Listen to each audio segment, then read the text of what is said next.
Hello everybody and welcome to A Question of Property. I'm Lucia France, and joining me on the panel today we have John Howard, property expert of more than 40 years and author of 3 books on the subject. We also have Stefano Lucatello, senior partner at Kobalt Law, international property lawyers, and Paul Mahoney as well, who is head of Nova Financial Group. So thank you guys for joining us. Good morning to you all. Morning. Thank you. Good morning. Good morning. Good morning. Okay, let's get started with John then. Your first question here today refers back to last week. So in the first episode, you intimated that you didn't think the domestic housing market would be that hard hit. Has your opinion changed since the economic forecast came out yesterday? And that's for John. I expect I expect they're talking about the economic forecast from the government that said that the economy might shrink by 1/3. That's what I expect what they're talking about. Well, interestingly, I had a conference call this morning with all the people that work within my Fine and Country offices, got 5 offices in Norfolk, and it was very interesting because we've hardly lost a sale during this downturn. So we've got sales, that have agreed and haven't gone through. And at the moment, everyone's very positive about coming out and wants to get on and carry on buying the property they've agreed to buy.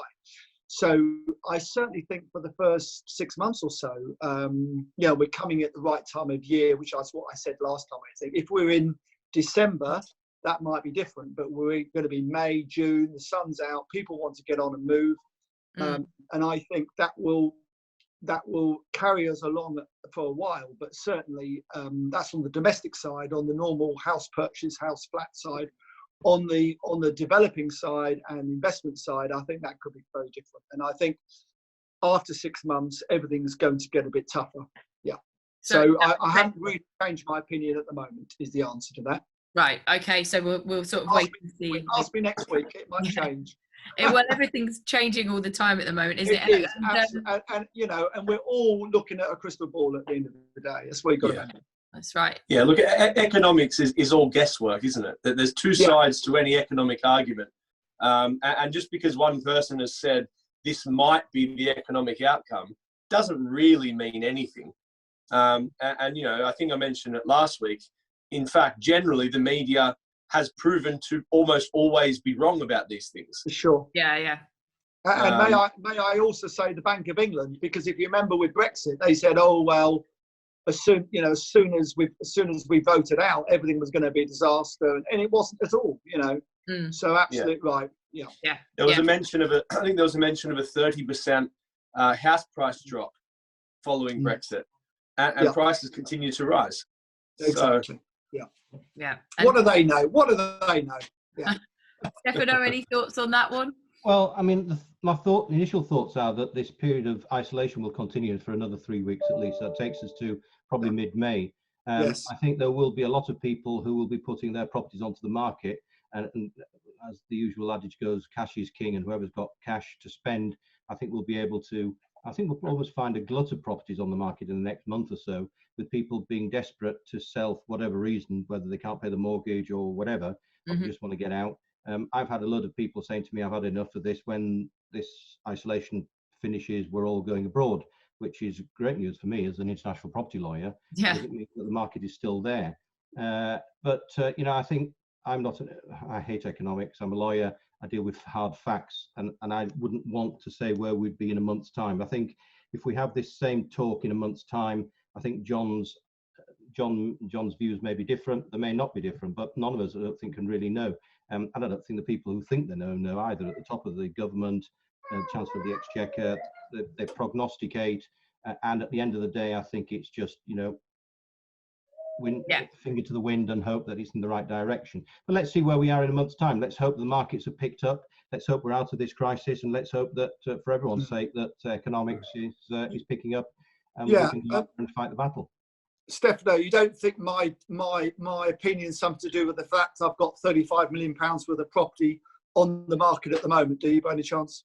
Possibly. But if we talk about there being 2 sides to the economic argument, Stefano mentioned he thinks there might be people selling after this, but there will without doubt be people buying after this as well.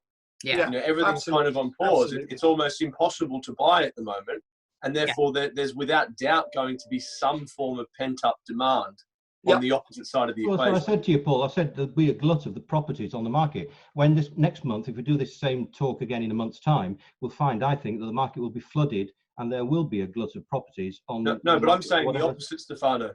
You're saying there'll be a glut. I'm saying there'll be a glut of demand, which will soak up that glut. Yeah. Right. Okay. Yeah. Well, like we say, none of us are fortune tellers. I think we've established that. So we'll just have to wait and see on that respect. But Stefano, talking about people moving abroad after all of this isolation situation is over, your question here today is from somebody about to go to Italy to see a plot of land that the owner says they can build a house on. They say, I want to build a kit house on a plot of land. What do I need to do to make sure that I can build the kit house on the plot of land I have seen?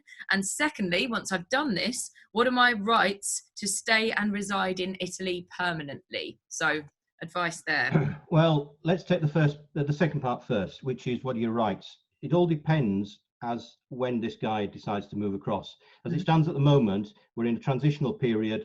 Deal's been done, and if you move between now and midnight on the 31st of December 2020, being in the transitional period, nothing will change. We are, although we're out of Europe, we're still in the transitional period, which means we have all the thanks, John. We have all the benefits that we would have had we stayed in the European Union. So for the moment, all he has to do is go across there, register with local police if his intention is to stay there for more than 3 months, which it is, 90 days, get his residency. And if he does that before the 31st of December, he will accrue European Union rights.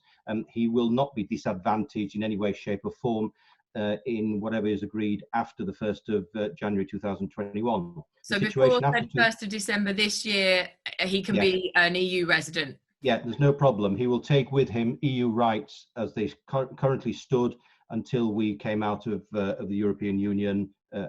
Theoretically, we're not out, we're in the transitional period.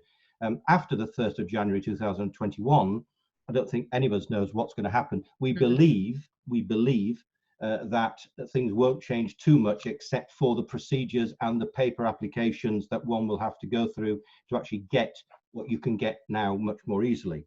But bureaucracy being what it is in France and Spain, especially, and Italy, it'll take its time. But my advice to the guy is to move before the 31st of December this year, and to apply for residency if you can't move permanently, but to apply for residency, do the application so that he brings with him his current EU rights. As regards the other bit, there's different. Nice question. Kit houses becoming much more popular nowadays. Because of the cost of building and the fact that the people like in Estonia and in Germany, they have some fantastic kit building companies that have done very, very well for themselves, and they're selling at great prices. So ideally, you find yourself a plot of land, and then you get the guys to come and plonk the kit house down for you. The things that he needs to understand are the due diligence. He can't just go out there and plonk a house just because it's a kit house, because it will be a permanent structure, because it will be embedded into the ground, so it will be a permanent structure. So the first thing, he needs to turn it upside down, literally, and he needs to go out there, and just because this guy said to him that he can put his house there because it's a kit house, doesn't mean anything. The law is in Italy that you have to go out and make a planning application. I mean, the first thing to do is to do a search on the land. Excuse me. And to find out whether the land actually is residential land and whether a house can be built on it. So the first thing you need to do is do a search, see what it says, then make an application, a preliminary application to the planning authorities in the area and see what they say. Then go with the plans. Then, because it's a kit house, he will already have his plans from the makers. So he can go along initially with those kit plans and say, look, this is what I intend to put on the land. What do you think about it? They will then say yes or no. Hopefully yes. If they do, then he'll have to go for a formal application, a formal planning consent, and a certificado d'urbanismo, a certificate of urbanization, which gives him the planning permission to do whatever he wants to do. And he will then have 5 years from the moment it's granted to do it, within which to do it. He'll then have the equivalent of a building inspector coming out to see him, and he will then certify that everything's been done in accordance with the rules and the plans, and then he will be given the permission. Everything will be done and dusted, and that will count for the future. The kit house will come with 10 years of guarantee. almost like our NHBC agreement that we have in the United Kingdom. Yeah. So the maker and the build and the builder will give you a 10-year guarantee as to any major or minor, 2 years for minor, 10 years for major defects. So it's very, very good. But the main thing to do is not just arrive there with a kit and plonk it on a piece of land just because he thinks he can do, but he needs to turn it on his head and do all the usual due diligence. And Stefano, going sorry. back to the original point about the residency, do you think that there will be any extension to that as a result of the COVID-19 situation? Well, people are debating at the moment whether this is something like force majeure, which is something out of our control, and therefore people will have to extend periods of time. I haven't heard anything official from any government authority that the transitional period will be extended in any way, shape, or form. Right. Can I jump? Yeah, sorry. Can I just jump in there? A couple of things. One is that what I've been told, and I've got, I haven't got the ear of the government, certainly, of course, but I've got the ear of one or two MPs and bits, and I'm being told that there is no way Boris is going to extend the deadline. They've got the deal. That's what we're offering. If they don't like it, we're out.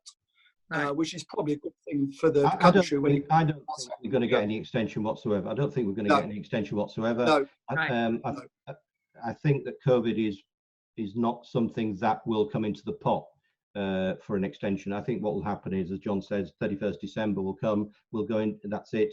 1st January 2021, there will be a new set of rules. It's interesting that each country, Italy, France, Spain and Portugal, are each taking slightly different views. Spain is being exceptionally detrimental towards any Brit who has in the last 2 months been making an application for an NIE number, the alphanumeric code which you need, tax code which you need to be able to buy a property in Spain.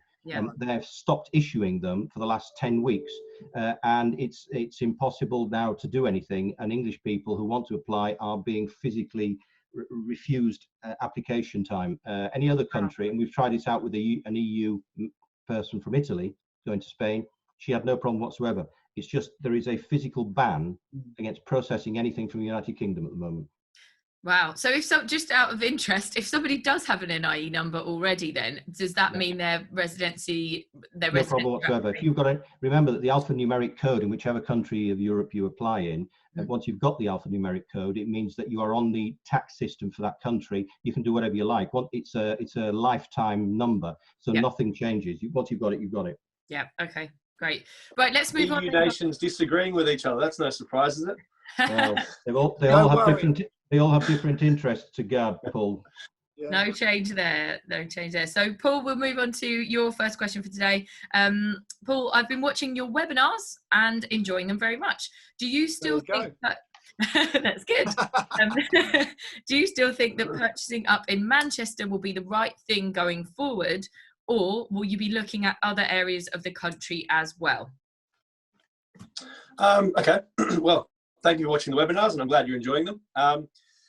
Look, I don't think anything, I assume they're referring to the current situation and whether that's changed, where is a good place to invest. And I don't think too much has really changed with regards to the market or what's a sensible approach to the market.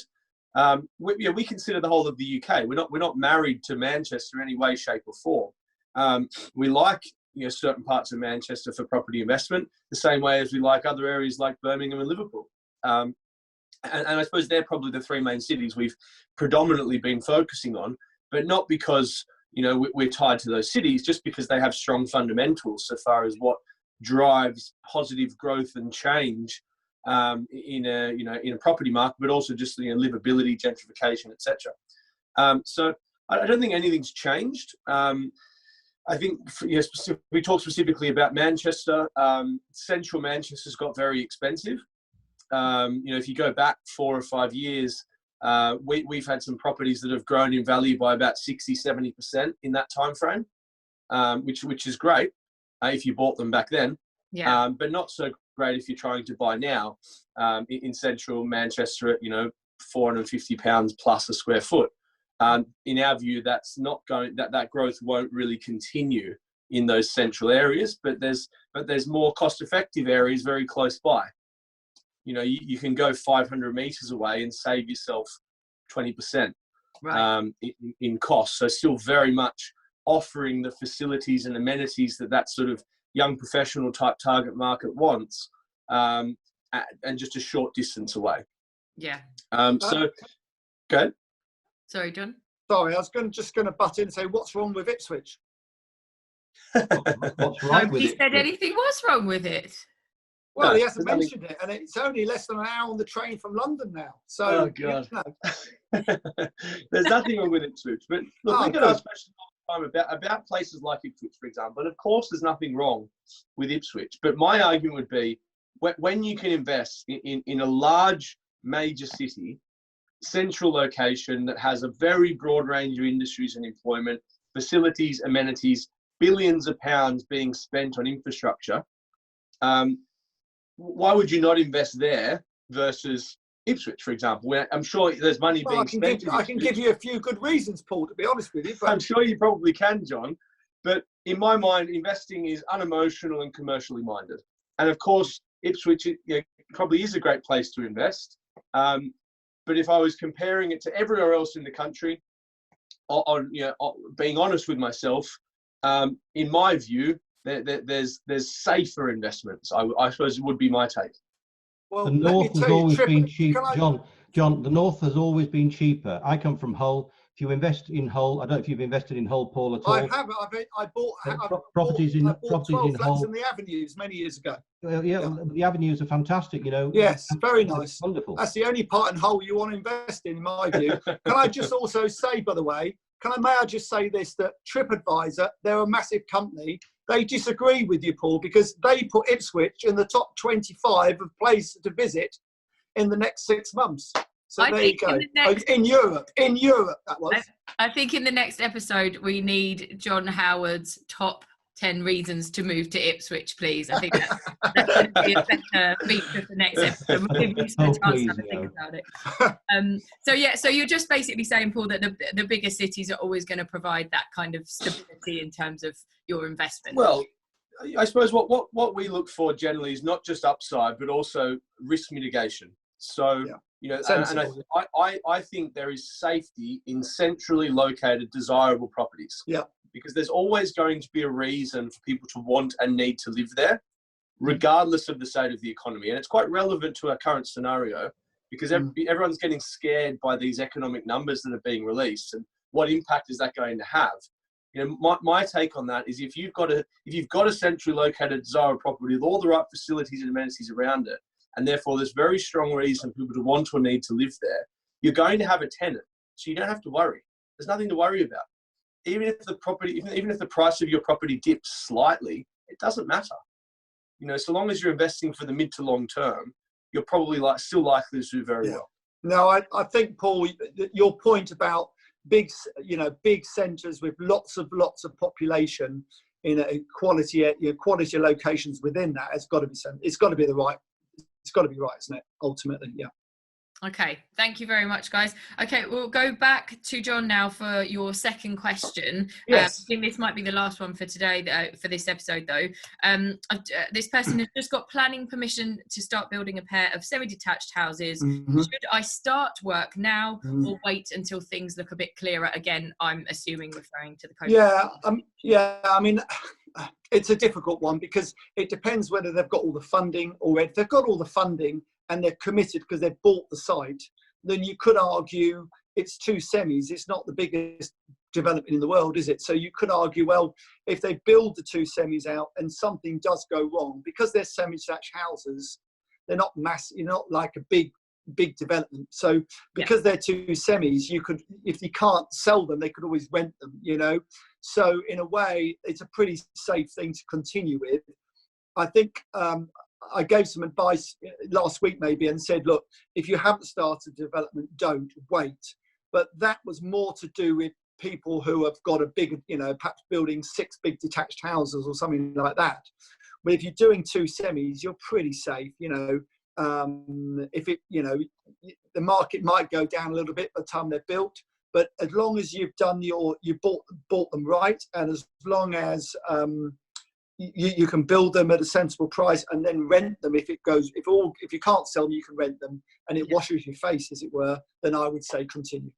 Right. Okay. And Stefano and Paul, any thoughts on that situation? Should you start building now, or wait till things? Well, the only thing that crossed my mind is the logistics of actually starting building now. Yeah. Are you going to have the staff on site? Right. Yeah. You know, are they going to be willing to leave home given the current scenario? I Well, think that's something that you need Paul, to think about. Paul, what I would say is, you know, we're 3 weeks probably off coming out, maybe 4 weeks coming out. You know, it takes time to set the site up and get going anyway. I would be more concerned about getting the bricks, because most of the bricks, I learnt this from Stefano, come from Italy, of all places. Bricks do. I didn't know that. So Italy do something. I didn't think they did anything apart from tourism, but clearly they do. Well, Stefano? Well, there's not a lot you can say to that, is there, really? No. We're famous for Italian wine, pizza, fantastic women, and bricks. Yes. Yeah. So, my view is that because of social distancing, and I haven't kept my ear, I'm more au fait with what's happening in Spain and Italy than I am what's happening in our own construction industry, I have to say, for obvious reasons, that my expertise lies more in international property than English property. But I'm not sure. I mean, where are we with the construction sites? Are we able? They're allowed to be. Their construction can carry on at the moment. It's never been closed. Some have closed. Sites have closed mainly because I think of getting the building materials. So there may be a bit most of the big sites we're you know. associated with have stopped. But most of the large scale sites we're associated with have stopped, whereas it seems the smaller ones are still going. I mean, one closing thought on it as a lawyer is that there has been a lot of debate by construction. I was listening to a webinar yesterday from a construction law firm. There's been a lot of debate as to whether we are now in a situation of force majeure and what force majeure may do to building sites, whether force majeure being something an event which happens, which is totally out of your hands, you have no control over, which stops you or theoretically stops you from continuing with whatever, fulfilling the contract, whether it's a building contract or whatever. So there's a lot of debate in the marketplace at the moment as to whether the big people like Langs and all the others are claiming force majeure because they are unable to proceed, not because they don't have the manpower, but because they don't have the kit to do it with. So they don't have the bricks, as John says, and the cement and all the other bits. That's really interesting, because obviously especially these big contractors, you know, they are sharp as hell. If they can get out of a time scale for any reason at all, they will do so. But interesting, if you take that a little bit further, does that mean that potentially you could argue the same with the bank on the interest or not? Well, it depends what your contract with the bank says, your borrowing terms say with the bank. I would think that, and I wouldn't have thought that COVID-19 would factor as an event of force majeure. I mean, under English law, force majeure is a French concept, it's a civil law concept, and it came into English law many years ago. But unless your contract says that force majeure can be an act which it can be applicable because of an intervening act, you can't apply force majeure. You can have a doctrine of what's called frustration, of a contract, but you can't have force majeure. I thought I'd give it a try. Thank you. Well, that has cleared that up for us, guys. Thank you very much for this episode. We'll bring that to a close now. If you have got any questions that you would like to ask any of our panel here today, then you just have to email ask@aquestionofproperty.co.uk. That's ask@aquestionofproperty.co.uk. So John, Paul and Stefano, thank you so much for your input today, and we'll see you for the next one.